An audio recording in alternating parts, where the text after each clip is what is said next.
নমস্কার। আজ আমরা জানব উল্টো রথের গভীর আধ্যাত্মিক তাৎপর্য সম্পর্কে। অনেকেই মনে করেন উল্টো রথ মানেই শুধু রথযাত্রার সমাপ্তি, কিন্তু প্রকৃতপক্ষে এটি কেবল একটি প্রত্যাবর্তনের উৎসব নয়। এর মধ্যে লুকিয়ে রয়েছে গভীর আধ্যাত্মিক শিক্ষা। রথযাত্রার সময় ভগবান জগন্নাথ, বলভদ্র ও সুভদ্রা শ্রীমন্দির থেকে গুন্ডিচা মন্দিরে গমন করেন, আর উল্টো রথে তারা পুনরায় শ্রীমন্দিরে ফিরে আসেন। এই প্রত্যাবর্তন কেবল ভৌগোলিক নয়, এটি মানুষের আত্মার আধ্যাত্মিক যাত্রারও এক অনন্য প্রতীক। উল্টো রথ আমাদের প্রথমেই স্মরণ করিয়ে দেয় মানুষের প্রকৃত গন্তব্য ঈশ্বর। আমরা জীবনে নানা কাজ, দায়িত্ব, সুখ, দুঃখ, ভোগ ও মোহের মধ্যে দিন কাটাই, কিন্তু শেষ পর্যন্ত আমাদের ফিরে যেতে হবে সেই পরম সত্যের কাছেই। জীবনের প্রকৃত আশ্রয় একমাত্র ঈশ্বর। এই কারণেই উল্টো রথকে আত্মার প্রত্যাবর্তনের প্রতীকও বলা হয়। যদি রথযাত্রাকে জীবের সংসারে আগমন ধরা হয়, তবে উল্টো রথ হল সেই আত্মার পুনরায় ঈশ্বরের সান্নিধ্যে ফিরে যাওয়ার প্রতীক। মানুষের জীবনের চূড়ান্ত উদ্দেশ্য কেবল সংসারের সাফল্য নয়, বরং আত্মস্বরূপ উপলব্ধি এবং ভগবত প্রাপ্তি। উল্টো রথ আমাদের আরেকটি গুরুত্বপূর্ণ শিক্ষা দেয়। ভগবান শ্রীমন্দিরে ফিরে গেলেও তিনি কখনো তার ভক্তদের থেকে দূরে চলে যান না। ভক্তির মাধ্যমে তিনি সর্বদা ভক্তের হৃদয়ে বিরাজ করেন। তাই ঈশ্বরকে খুঁজতে দূরে কোথাও যেতে হয় না। আন্তরিক ভক্তি ও প্রেমের মধ্যেই তার উপস্থিতি অনুভব করা যায়। এই উৎসব আমাদের আত্মশুদ্ধিরও আহ্বান জানায়। রথের চাকা যেমন অবিরাম সামনের দিকে এগিয়ে চলে, তেমনি মানুষের জীবনও প্রতিনিয়ত এগিয়ে চলেছে।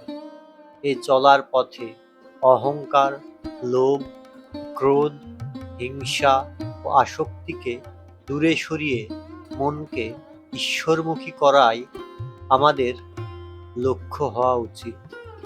উল্টো রথ আমাদের আরও মনে করিয়ে দেয় যে এই জগৎ অনিত্য।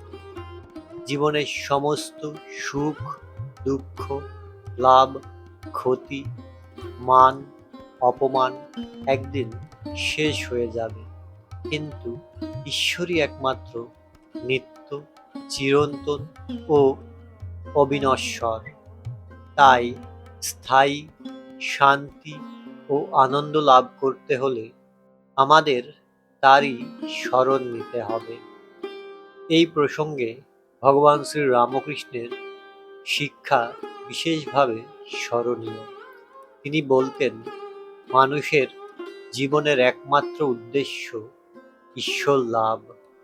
সংসারে থেকে সমস্ত কর্তব্য পালন করতে হবে, কিন্তু মন যেন সর্বদা ঈশ্বরের দিকে থাকে। ভগবান শ্রী রামকৃষ্ণ খুব সুন্দর উপমা দিয়েছেন। বড় মানুষের বাড়ির দাসী সব কাজ করছে, কিন্তু দেশে নিজের বাড়ির দিকে মন পড়ে আছে। আবার সে মনিবের ছেলেদের আপনার ছেলের মতো মানুষ করে, বলে আমার রাম, আমার হরি, কিন্তু মনে বেশ জানে এরা আমার কেউ নয়। কচ্ছপ জলে চড়ে বেড়ায়, কিন্তু তার মন পড়ে থাকে আড়ায়, যেখানে তার ডিমগুলি আছে। সংসারের সব কর্ম করবে, কিন্তু ঈশ্বরে মন ফেলে রাখবে।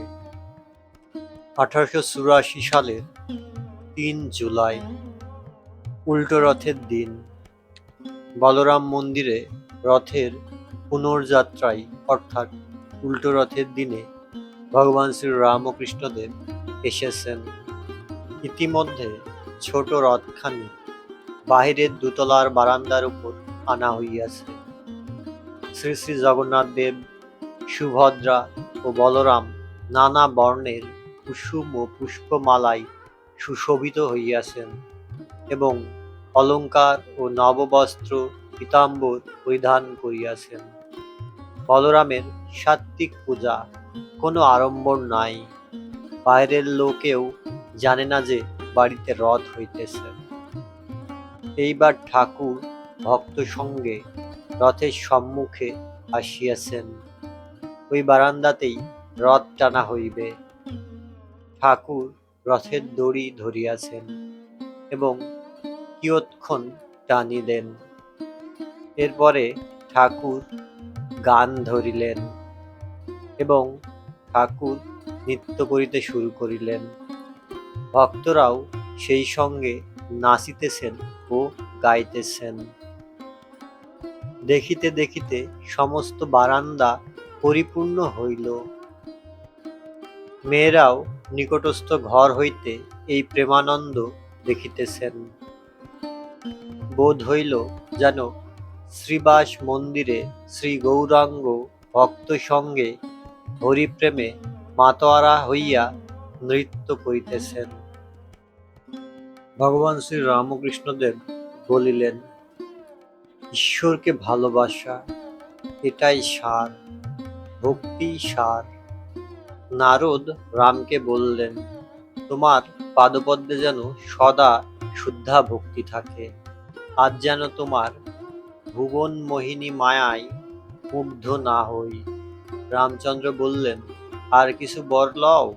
নারদ বললেন, আর কিছু চাই না, কেবল যেন পাদপদ্মে ভক্তি থাকে। ঠাকুর জগৎমাতার নাম করিতেছেন, রাম নাম, কৃষ্ণ নাম, হরি নাম করিতেছেন। ভক্তেরা নিঃশব্দে শুনিতেছেন। এত সুমিষ্ট নাম কীর্তন যেন মধু বর্ষণ হইতেছে। আজ বলরামের বাড়ি যেন নবদ্বীপ হইয়াছে। বাহিরে নবদ্বীপ, ভিতরে বৃন্দাবন। তাই উল্টো রথ কেবল একটি ধর্মীয় উৎসব নয়, এটি মানুষের অন্তর্যাত্রার প্রতীক। এটি আমাদের শেখায় ঈশ্বরই জীবনের চূড়ান্ত আশ্রয়। সংসারে থেকেও মনকে ঈশ্বরমুখী রাখতে হবে এবং আত্মশুদ্ধি ও ভক্তির মাধ্যমে পরম সত্যের দিকে এগিয়ে যেতে হবে। এই উল্টো রথ আমাদের সকলের জীবনে ভক্তি, আত্মবিশ্বাস ও ঈশ্বর চিন্তার নতুন আলো জাগিয়ে তুলুক। ধন্যবাদ সবাইকে। জয় জগন্নাথ, জয় শ্রীরামকৃষ্ণ। ঠাকুর, মা, স্বামীজির আরও আধ্যাত্মিক ভিডিও পেতে প্লিজ চ্যানেলটি সাবস্ক্রাইব করবেন এবং ভিডিওটি যদি আপনার ভালো লেগে থাকে তাহলে প্লিজ লাইক, কমেন্ট, শেয়ার করে পাশেই থাকবেন।